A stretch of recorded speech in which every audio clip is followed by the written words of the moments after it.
अतिवृष्टीचा कहर झाल्याचं पाहायला मिळते आणि त्यामुळे पिकांचं मोठं नुकसान झालेलं आहे। अनेक जिल्ह्यांमधील नद्यांना पूर आलेले आहेत, रस्ते सुद्धा पाण्याखाली गेले आहेत। सगळ्या गावांचा संपर्क तुटल्याची माहिती सध्या समोर येते आणि अनेकांचे संसार उघड्यावर आलेले आहेत, पाण्यामध्ये गेलेले आहेत। ही 10 दृश्य आपण सध्या स्क्रीनवर पाहतोय। ओल्या दुष्काळाचे दशावतार धाराशिव, जालना, संभाजीनगर, परभणी, बीड, लातूर, हिंगोली, सोलापूर, वाशिम आणि वर्धा।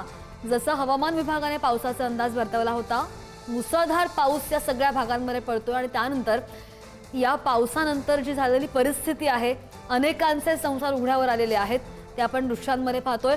कोणकोणत्या जिल्ह्यांमध्ये रेड अलर्ट देण्यात आलेला आहे पावसाचा आपण दृश्यांच्या माध्यमातून, ग्राफिक्सच्या माध्यमातून पाहतोय। वाशिम, वर्धा, हिंगोली, परभणी, धाराशिव, सोलापूर, बीड, अहिल्यानगर, संभाजीनगर आणि जालना या सगळ्या जिल्ह्यांना पावसाचा रेड अलर्ट देण्यात आलेला आहे। प्रशासकीय पातळीवर योग्य ते प्रयत्न सुद्धा सुरू आहेत। आपण पाहतोय धरणं सुद्धा सगळी ओव्हरफ्लो झालेली आहेत, विसर्ग वाढवण्यात आलेला आहे, अनेक गावांचा संपर्क सुटलेला आहे आणि त्याच पार्श्वभूमीवर हवामान विभागाचा आज मुसळधार पावसाचा अंदाज आणि या जिल्ह्यांना रेड अलर्ट।